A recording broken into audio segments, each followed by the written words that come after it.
वंदे मातरम साथियों, आज हम अर्थशास्त्र का चैप्टर 1 प्रारंभ करने वाले हैं और इस चैप्टर को हम बहुत ही विस्तार पूर्वक समझने का प्रयास करेंगे। तो आशा है आप सभी से आप इसको ध्यानपूर्वक सुने।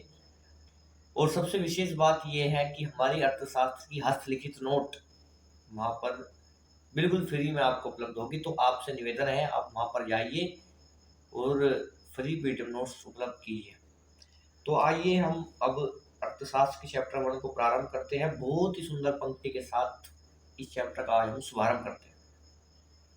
तो ये पंक्ति बहुत ही सुंदर है कि क्या कहते हैं कि चले जो आंधी वो तिनका तिनका बिखर जाए, आसिया गम नहीं है, जो तोड़ देवे मेरे हौसले को, अभी वो तूफा उठा नहीं है। बहुत ही सुंदर पंक्ति कवि ने कही है। तो आइए इसी के साथ अपने चैप्टर को शुरुआत करते हैं।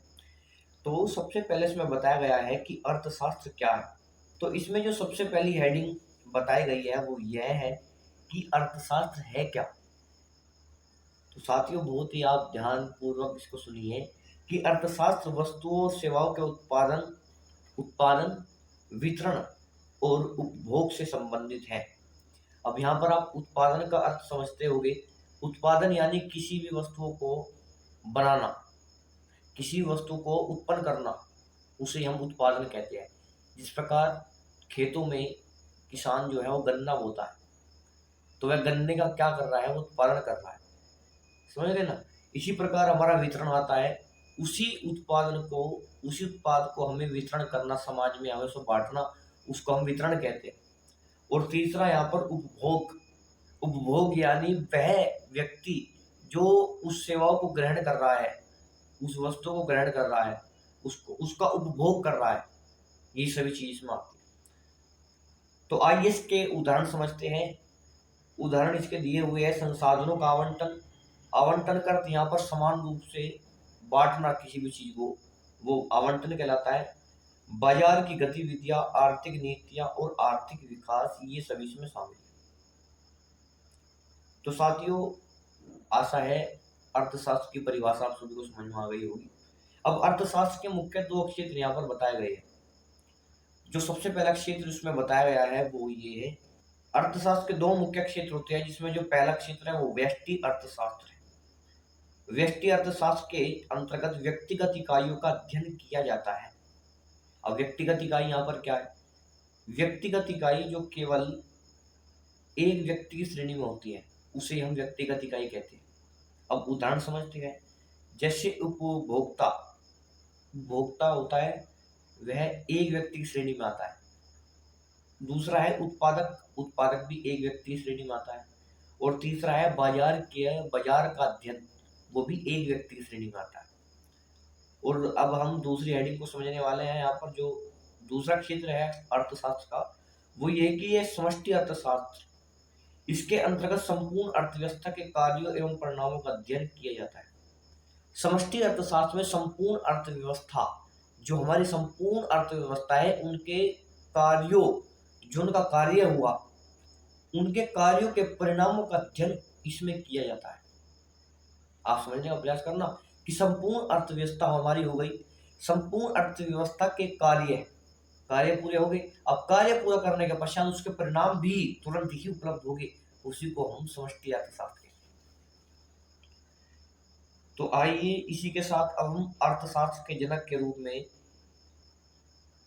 किसको जानते हैं, किसको मानते हैं। भाई सामान्य बात है, हमें यदि अर्थशास्त्र का जनक ही नहीं पता होगा तो हमारा कोई फायदा नहीं है अर्थशास्त्र पढ़ने में। समझ गए ना। तो आइए हम अर्थशास्त्र के जनक को पढ़ते हैं। यहाँ पर अर्थशास्त्र के जनक के रूप में एडम स्मिथ को जाना जाता है। और जो हमारा एडम स्मिथ है, एडम स्मिथ ने 1776 में प्रकाशित अपनी पुस्तक the wealth of Nations, the wealth of Nations आप नोट कर लीजिए, ये 1776 में प्रकाशित थी। द वेल्थ ऑफ नेशंस नामक पुस्तक थी। इसमें एडम स्मिथ ने धन संबंधी परिभाषा दी थी। यदि प्रश्न आता है कि एडम स्मिथ ने धन संबंधी परिभाषा कौन सी पुस्तक में दी, तो वह है द वेल्थ ऑफ नेशंस में उसने सर्वप्रथम धन संबंधी परिभाषाएं दी। अब इसके पश्चात हम जानेंगे कि अर्थशास्त्र में धन संबंधी परिभाषाएं सर्वप्रथम किसने दी। अभी मैंने आपको बताया एडम स्मिथ ने, वो कौन से सन में दी थी, 1776 में उसने धन संबंधी परिभाषाएं दी थी। दूसरा हेडिंग, अर्थशास्त्र में कल्याण संबंधी परिभाषाएं सर्वप्रथम मार्शल ने दी। मार्शल ने कल्याण संबंधी परिभाषाएं दी और वह कब दी थी, 1890 में, यानी 1890 में सर्वप्रथम मार्शल ने कल्याण संबंधी परिभाषाएं दी। अब इसके बाद अर्थशास्त्र में दुर्लभता संबंधी परिभाषाएं सर्वप्रथम किसने दी, वो भी हम समझने का प्रयास करेंगे। अब अर्थशास्त्र में दुर्लभता संबंधी परिभाषाएं सर्वप्रथम रॉबिन्स ने दी। आप नोट कर लीजिए, ये भी बहुत जरूरी है कि दुर्लभता संबंधी परिभाषा सर्वप्रथम यहाँ पर रॉबिन्स ने दी और उसका संतान 1932 है। 1932 ईस्वी में रॉबिन्स ने दुर्लभता संबंधी परिभाषाएं समाज को दी। अब यहाँ पर जो आखिरी हेडिंग है वो ये कि अर्थशास्त्र में सर्वप्रथम विकास संबंधी परिभाषाएं सैमुअलसन द्वारा दी गई थी। यदि प्रश्न आता है कि विकास संबंधी परिभाषाएं सर्वप्रथम किस प्रोफेसर ने दी, क्या नाम उसका था, तो आप साफ साफ लिख कर आना कि सैमुअलसन ने सर्वप्रथम विकास संबंधी परिभाषाएं दी। अब यहाँ पर हमारे एनसीईआरटी के अति लघु प्रश्न है, आप इनको अति लघु प्रश्न मान लीजिए, कुछ अन्य महत्वपूर्ण हेडिंग्स मान लीजिए, वो हम समझने का प्रयास करेंगे। तो सबसे पहले इसमें बताया गया है आर्थिक समस्या क्या है। तो साथ ही मैं आप सभी को बता दूं, आर्थिक समस्या समाज की असीमित आवश्यकताओं को पूरा करने के लिए सीमित संसाधनों की आवश्यकता होती है। आप ये समझना बात को कि समाज की जो असीमित आवश्यकता है, जो कभी पूरी ही नहीं हो सकती, उसको पूरा करने के लिए सीमित संसाधन, जो हमारे सीमित संसाधन हैं, जो केवल एक मात्रा में, एक अधिक मात्रा में, हमारे सीमित मात्रा में उपलब्ध संसाधन हैं, उनकी आवश्यकता होती है। और ये आवश्यकता निरंतर बढ़ती जाती है और निरंतर बढ़ते जाने के साथ साथ यह समस्या भी बढ़ती जाती है। अब क्योंकि यह समस्या क्यों बढ़ेगी, क्योंकि जो आवश्यकता है वह कभी पूरी नहीं हो सकती। ये सभी जगह लिखा है साथियों कि जो व्यक्ति की आवश्यकता है वो कभी भी पूरी नहीं हो सकती। तो इसलिए वह समस्या निरंतर बढ़ती जाती है, क्योंकि जो हमारी आवश्यकताएं है वह असीमित है और संसाधन वे सीमित है। तो आइए बार पढ़ते हैं इसको कि समाज की असीमित आवश्यकताओं को पूर्ण करने के लिए सीमित संसाधनों के आवंटन की समस्या होती है। यह समस्या निरंतर बढ़ती जाती है क्योंकि मानव आवश्यकताएं असीमित है एवं संसाधन यहाँ पर सीमित है। यहाँ पर अब दूसरी हेडिंग है, उपभोक्ता कौन होता है।